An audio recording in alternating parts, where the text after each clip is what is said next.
Welcome back, everybody, to We Are TPM. You are here again with myself, Kyle Teixeira, sitting next to John Teixeira. This week, we are going to talk about the human side of investing in real estate. So, Go ahead, do your thing. If you want to hear about human side, talk to us. Give us a call, 817-818-9039. Shoot us an email at ShowMeTheMoney@wearetpm.com. There's the human side of making a podcast right there. Yeah, mistakes, interruptions. Me interrupting you. Yeah, all of that. So in this episode, we will explore how investing in real estate is not just a financial decision, but is also a deeply personal one. For many people, investing in real estate is a way to build wealth and secure their financial future. However, this decision to invest in real estate can also be driven by personal reasons, such as desires to get your own home, a passion for renovating, restoring, historic properties, some niche property. There's a lot of different reasons people have. But one of the most human aspects of investing in real estate is emotions, emotional attachment that can develop between an investor and their property, an investor and their money. Real estate is unique that it's actually a financial asset. It's not just a stock ticker, but you can be seen, touched, lived in. There's a sense of pride and ownership that is difficult to replicate in other types of investments. Accurately, I should say.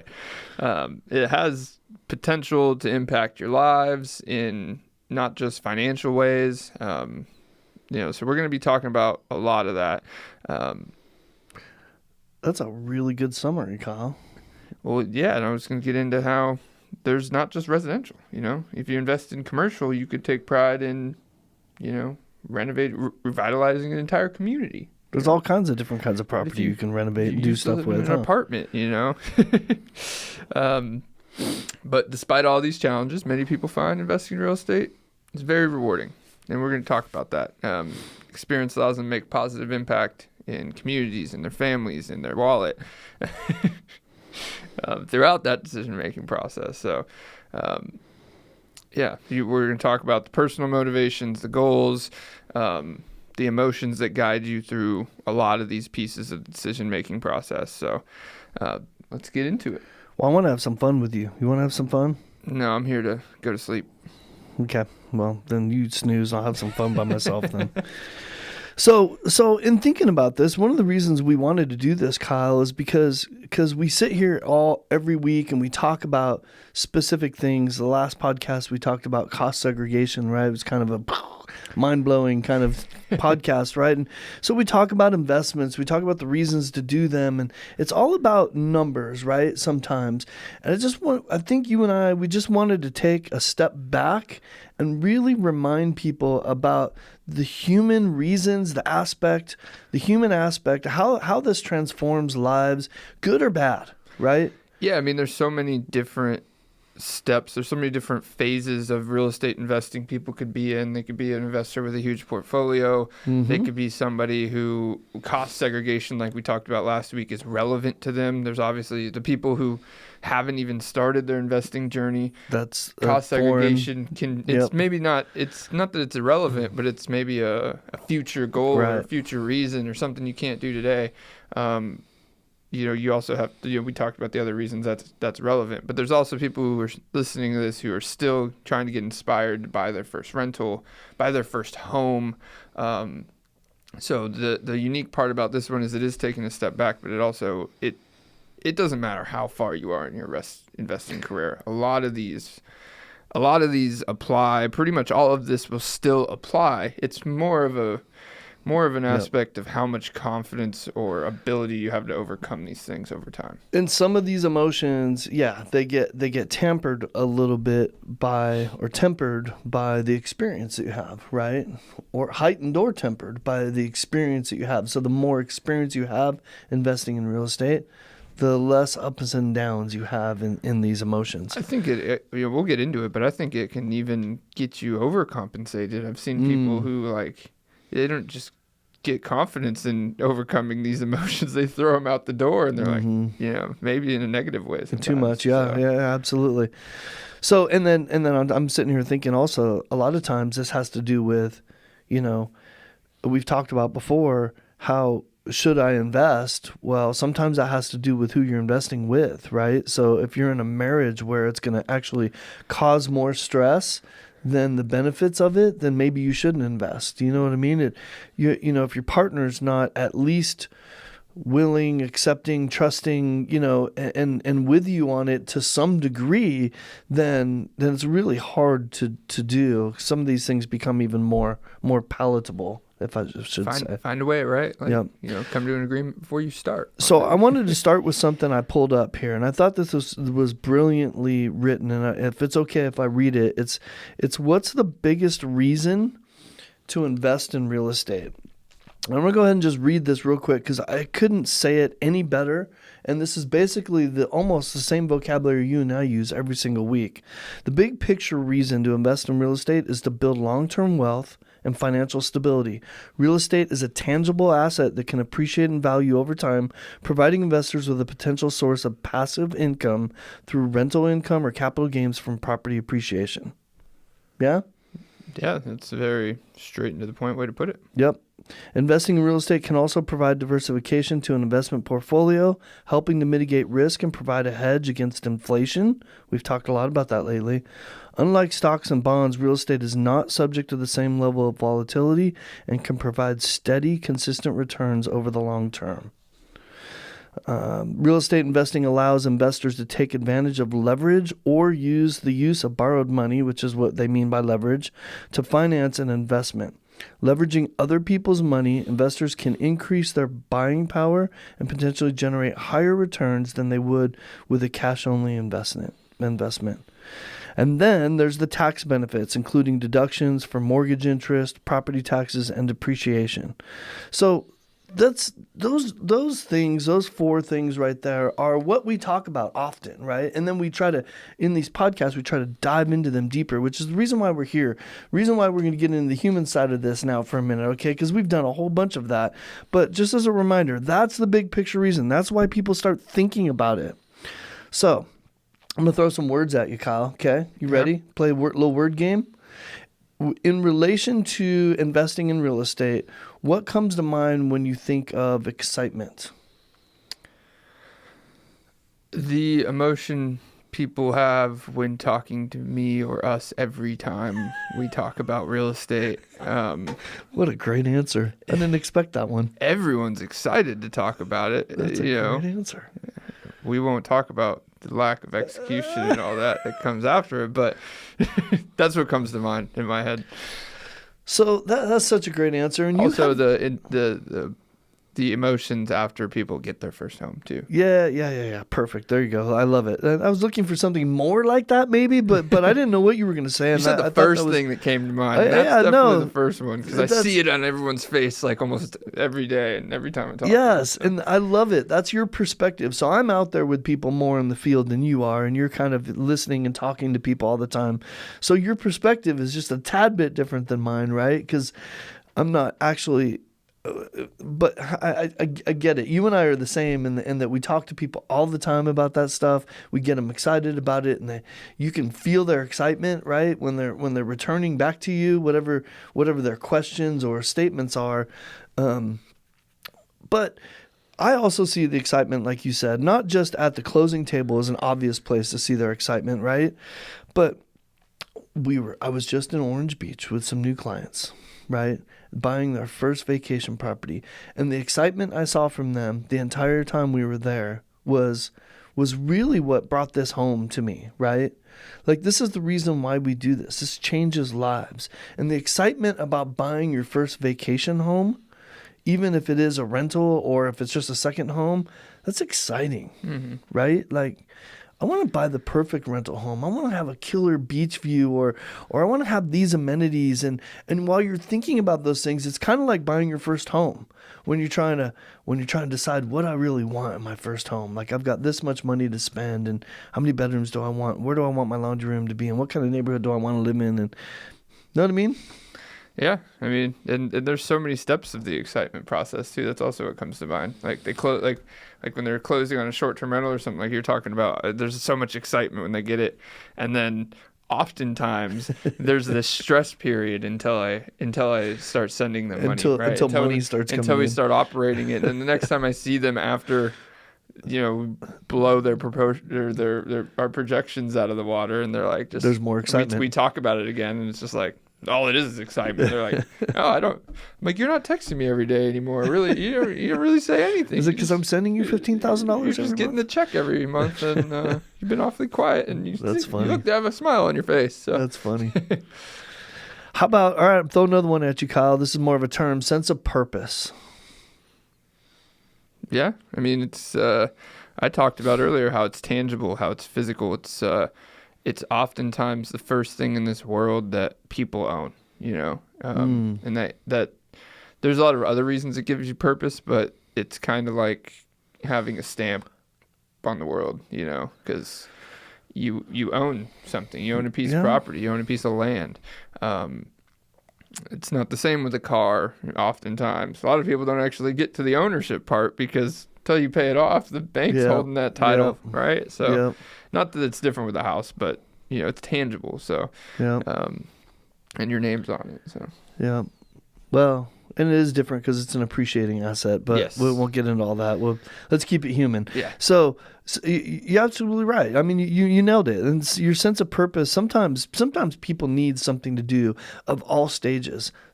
We've got investors in our portfolio that the only reason why they invest is because of this sense of purpose. They don't need to invest. They got plenty of money.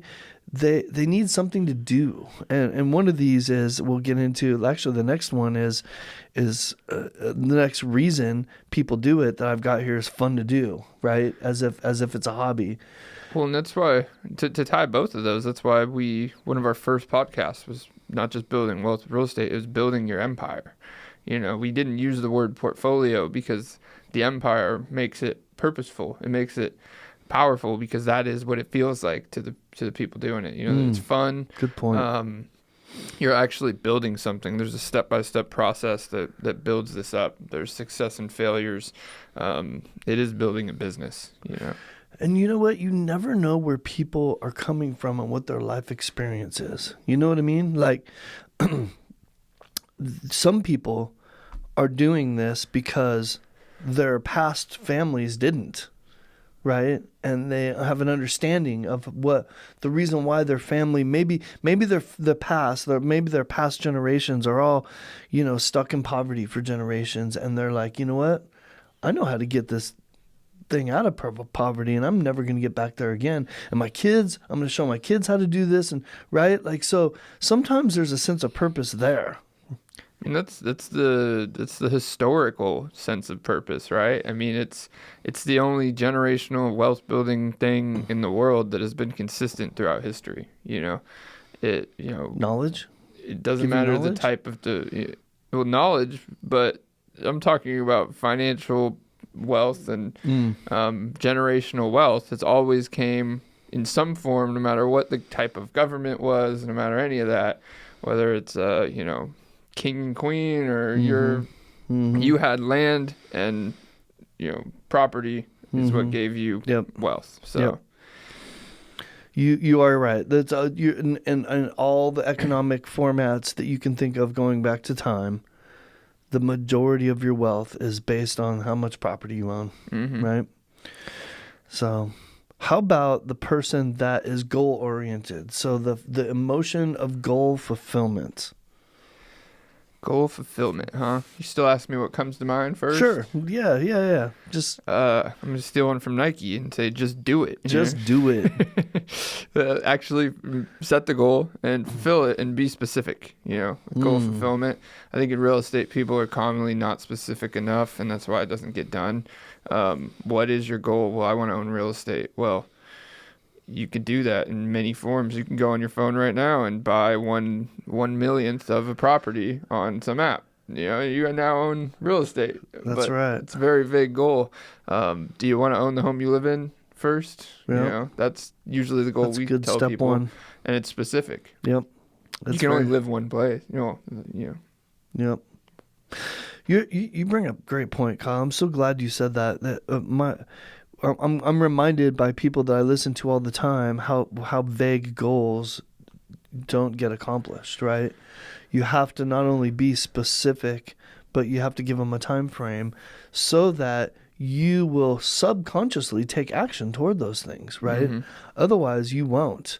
If I say I want to be wealthy before I die, well, shoot, you might be wealthy, but what you didn't even define what wealthy is and means, and that's you're just throwing it to the wind, right? It's just by all chance at that point.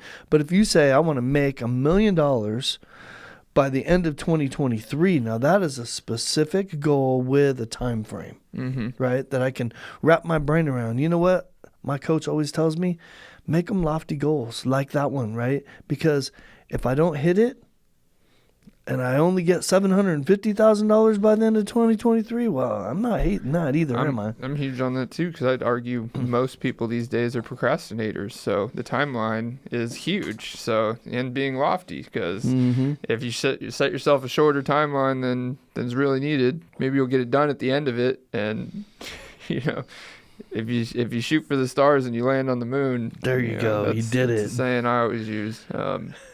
Still a win. So. Yep, I love it. All right. So how about this one? Well, we talked a little bit about life experience already. How about this one? How about your sense of survival? Sometimes that emotion is involved in investing, right? Yeah, I mean, kind of goes along with life like experience. The name survival, I mean, it's kind of like the pride thing and sense of purpose, where is your name going to survive? Or some people do it just to make sure they survive through their family, that the property survives, that they're, I don't know, that one's more vague, but yeah, it's more of just a sense, feeling like you're doing something that makes you more permanent. You're right. It ties into some of the stuff we talked about already, so I made that difficult about you. Okay, so one more positive one, then we're going to go a little bit negative, okay? How about approval or acceptance by your family and friends? Do you think anybody ever does anything? People do it that way. Yeah, I mean, definitely do it for that reason. I think this was the worst reasons to do it, because then it's a long-term investment, and to do it successfully, building your empire should take strategy. We've talked about a lot of the things it takes. If you're doing it for selfish reasons, you may do things like, how do I explain this? Like, go try to leverage this real estate to now buy flashy things instead of buying your next home. Right. So right. I think it can be a huge negative in your process. If you don't know why you're doing it and what the big picture is that we talked about, the big picture reasons for doing this, right? If you don't keep those in mind, then you're absolutely right. You're going to do that. And I think what I meant by the approval and acceptance was not necessarily that would be the reason somebody did it, but that is a true emotion for all of us. Like, so for instance, let me do you think that you had any emotion of having approval or acceptance from your family when you bought your first home? I mean, if you're being honest, unless you're going to disappoint me right now. I mean, yeah, I'm sure that was an emotion. I'm not going to claim it was my primary emotion. No, that's not what I'm saying. But these are all emotions that are involved in the process of investing. Well, I mean, sure, I was the first of my three brothers to get one, so that's one's older, one's younger. Sense of pride. We didn't even have that on our list. I wanted one before I was 21, and I got one before I was 21. So there was we're back to goal setting. Yeah, I love it. I love it. That was the goal. I love it. All right. So we're gonna do a podcast on the reasons why people don't take action, and a lot of this right here is probably going to be in here. So how about these? Disappointment. Right. In what you're looking for about, feedback. You're looking disappointment. For disappointment as an emotion that's involved in real estate investing. Yeah, that one's common because expectations are huge in real estate investing, and so often they're unrealistic. I think this is kind of the opposite of what we said earlier. Is like let me take short-term rentals for example. We give very conservative estimates for short-term rentals because they are a high-risk, high-reward situation. And if I'm quoting you the minimum and I hit the max, you know, Mm-hmm. your disappointment isn't going to be, if you're disappointed, that's really on you, because I didn't set a high expectation or a higher expectation than what you expected. And people commonly do that. They'll take somebody To experienced. try to sell something. What? I'm sorry. I thought you were going somewhere else. My apologies. Oh, they'll overestimate to try to sell something. Yeah. Yep. No, I was going to say people commonly will make their own. So they'll take advice from experts and increase it, right? Like an expert tells you, all right, you buy this property at this amount. This is what you can expect to make off it. And they're like, okay, cool. And then in their head, they're like, I expect to make double what he told me. Have you ever heard of the psychological term about ranging? Do you know what that is? I probably do, but So this is what people do all the time. And this is why people do what you just said, is they read something that says that your cap rate should be somewhere between 7 and 9%. And all they see is 9%. And from that point on, it's 9%. And you know what 9% becomes? Well, you know what? Later on when they're having a conversation with you, what are you trying to accomplish with your cap rate? Well, I'm really looking for 9 to 10%. Happens all the time. oh yeah. And they increased their 9 to 10, and they got it from something they read that said 7 to 9. The psychological, the brain is so predictable. It's insane. We all do it. All of us do it. I'll do it to you later when we get back to the office. Yeah, they'll expect the top of that range or the bottom of the range, depending on where in the range they want to fall. So, We play with some the of our opposite employees of in their bonus excitement. structure. Say, maybe we give you somewhere between this and this amount. What do you think we should give you? Well, that was obvious. I mean, but disappointment's common because I think it's one of the biggest things, the human sides of emotion, or the human sides of investing, because it happens for the wrong reasons a lot of times. People go into so much investing with the wrong expectations, you know, like disappointment in, like, your home doubled in value, but you made your passive income got knocked down a little bit, and there's disappointment in that. Neglecting factors. It's just like I think a lot of disappointment we talk about comes from leaving factors out of an equation. So you have, like, you wouldn't leave, if you were trying to calculate the volume of something, you know, you wouldn't leave out the width or the height or any of that stuff, right? You'd just be wrong. Your calculation would just be wrong. Right. So to leave out, to ignore something because you love everything else so much. You like the height and length, but you hate the width. Yeah, like, so I'm gonna ignore the width. So you invested in residential long-term real estate. You invested in that for the appreciation and the cash flow, right? You don't invest for just one or the other. Right. You know, you may, but like that is the two performance indicators. That's what you should be investing it for. Yeah, I mean, those are the two things you either get or don't get, and to ignore one or the other, and then be disappointed about it is just a bad equation, you know, like, because I mean, pretty much anybody who invested 5 years ago has killed it on appreciation to now, right? Like, it will blow any cap rate out of the water. If you made zero cash flow, I guarantee your appreciation has been enough to cover any performance estimate that you would have had. Right. And then when people do repairs on the year or something, like, okay, well, now you have an appreciating asset that more than likely a tenant paid for over time the repair cost of to improve or repair. And sure, you're net zero on the year, but how much has it gone up over the year? You know, and this is a 25 year investment. So a bump in the road over what you're trying to give to your kids is a whole different mindset of how you look at it. So. And so listening to you talk about that makes me realize that it's a short-sighted.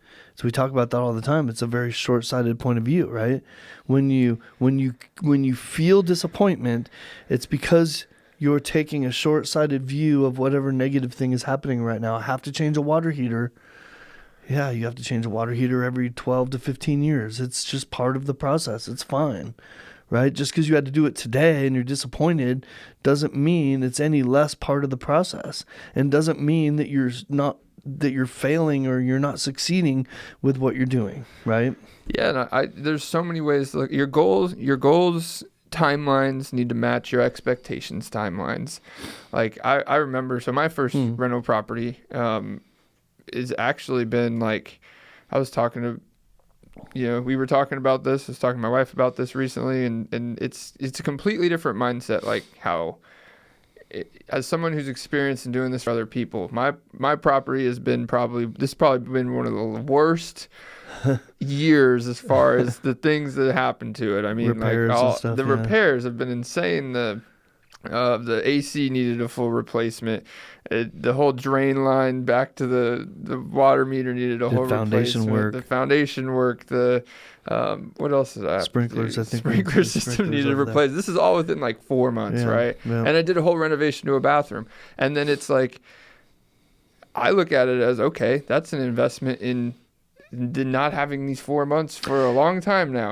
All this stuff is, the drain lines are good. The AC is good. These are the and the home's 40 things. years old. Yeah, so it's going to have to be done at eventually. some point. So, and if you take into account how much equity I had in it when I bought it, how much I got this property because of how old it was and it needed all these things, and what I've been able to do to it over time, it's just, there are bumps in the road. It's that big picture, right? It's taking it back to that big picture, and it doesn't. So I guess really the point of this conversation is it doesn't change these emotions that people go through, but what changes is when you have more of an understanding of that, then those emotions don't get so high and so low. Well, and right? And I look at it as like, so my wife said like it's just not stopping at this place lately, and I'm like.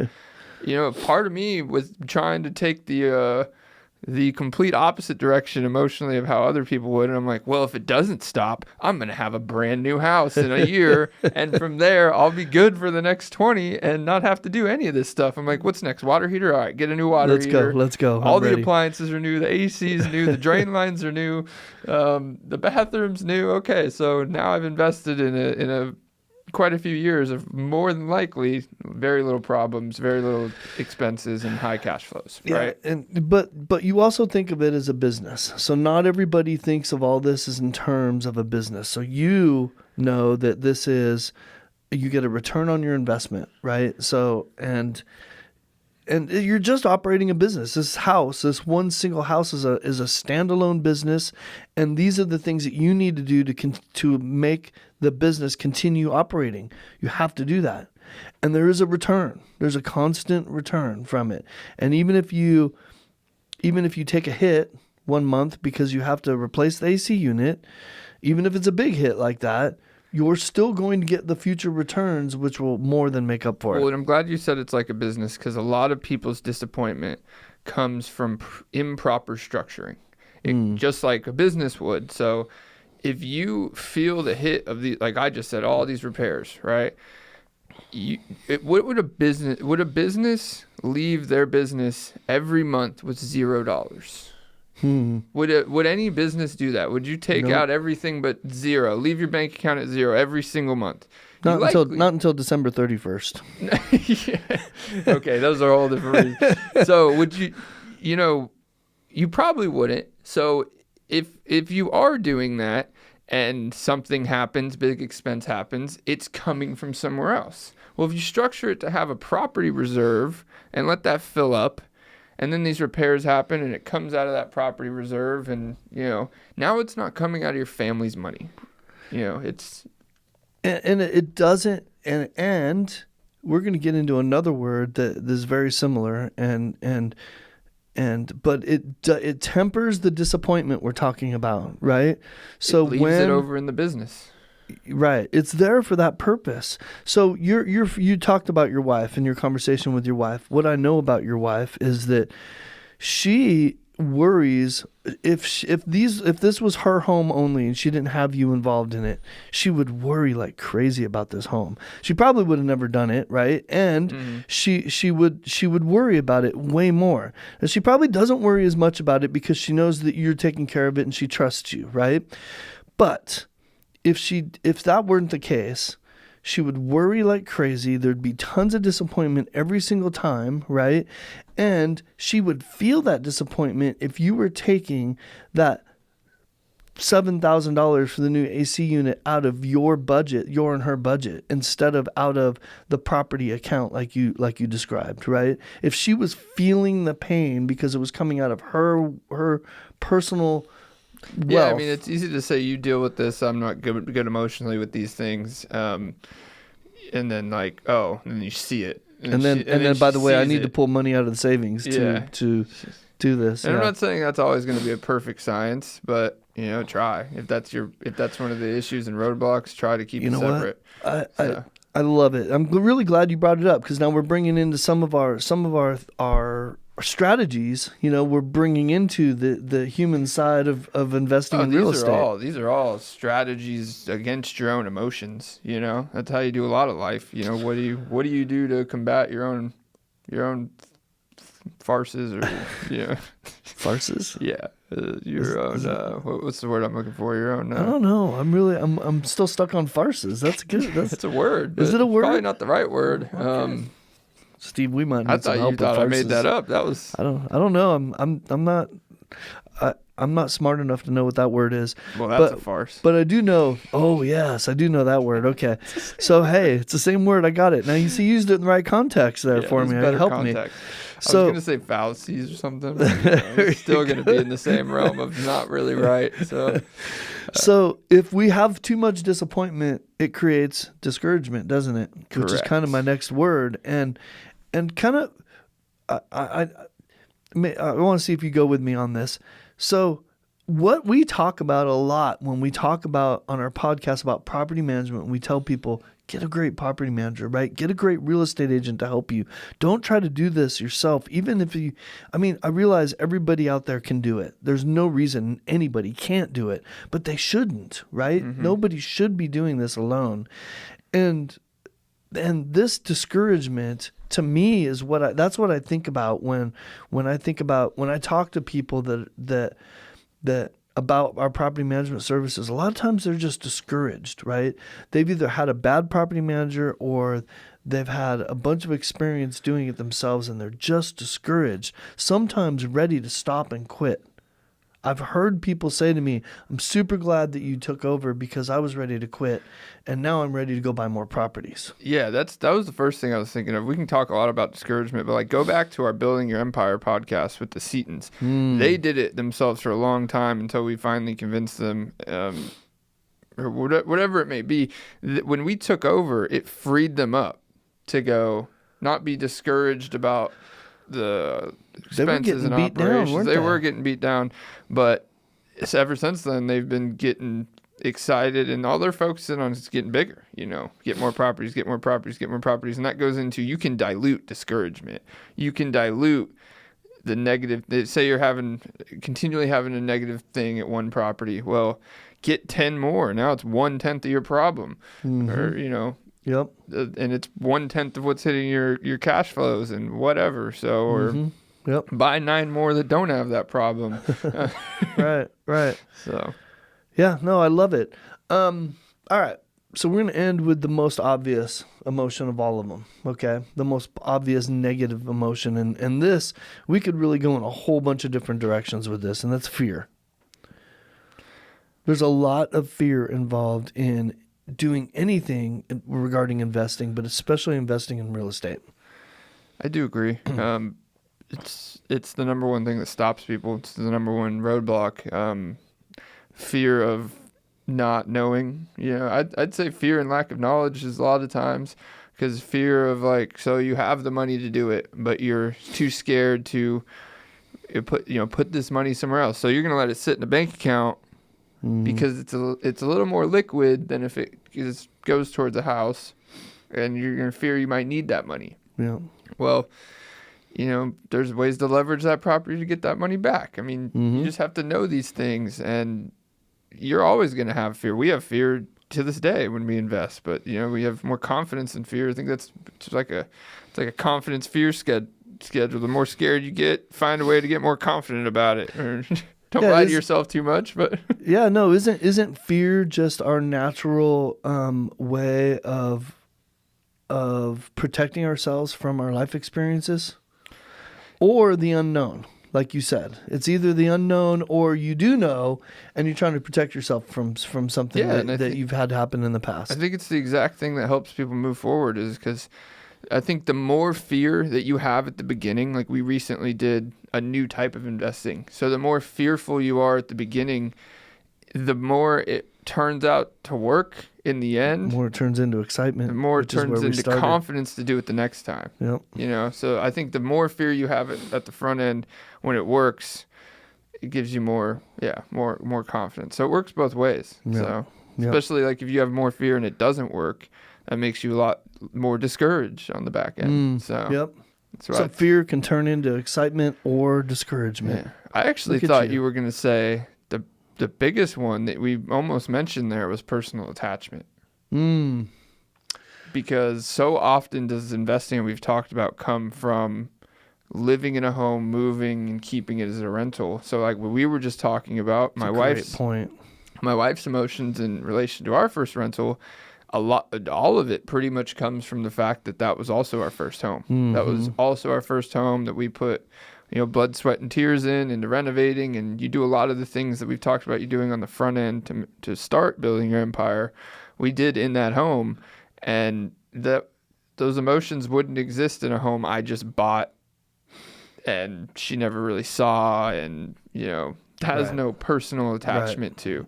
But when a tenant breaks the cabinet that she redid the handles on, or like, stuff like that, there is that personal attachment. And I tell our clients, it's not your home.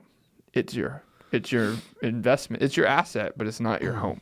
It's your house. Yep. It's not your home. What a great point, Kyle. I'm disappointed that I didn't add that to our list now, because you're right. That is a really obvious emotion and human side of all this. So, well, I don't know. What do you think about that discussion, Kyle? You think that's going to be helpful to people? Yeah, no, I think getting those emotions out of the way. I think it's important. I think it'll be helpful in the fact that we acknowledge that they all exist and probably at all stages. Yeah. So they don't feel like it's just you, or it's just these things are just you holding you back. A lot of people try to leave factors out of the equation, but just be confident, make sure you have all the factors, and then execute. If you're sure that 1 + 1 + 1 = 3, then go ahead. Then do it. Then do it. I want to kind of go back to fear a little bit, and I just want to say fear is normal and it's natural, and there's nothing wrong with fear. We portrayed this as being negative, and it's not really a negative emotion. It's a natural emotion that you should have some level of fear. You should be questioning to some degree, am I doing the right thing? Is this what I should be doing? Does this point me toward my goals? But really, that's the point, is knowing what you want out of life, knowing what's important to you in life, right? And why you're doing it. And that's why we started this podcast with, the big picture reason to invest in real estate was to remind everyone, here is the big picture financial reasons. But you know what's bigger than that is, why do you do it, Kyle? Mm-hmm. Like, why do you do it? For your family, for your faith, right? For your, whatever the reason is. Maybe you work for a charity, and it drives you to invest to make money for that charity, or for your future generations, or because I have a life experience of poverty that I want to get out of, or I have a life experience of wealth that I don't want to lose, right? And I'm afraid I'm going to lose it, or whatever that is. Like, everybody's different. Everybody's got different motivations.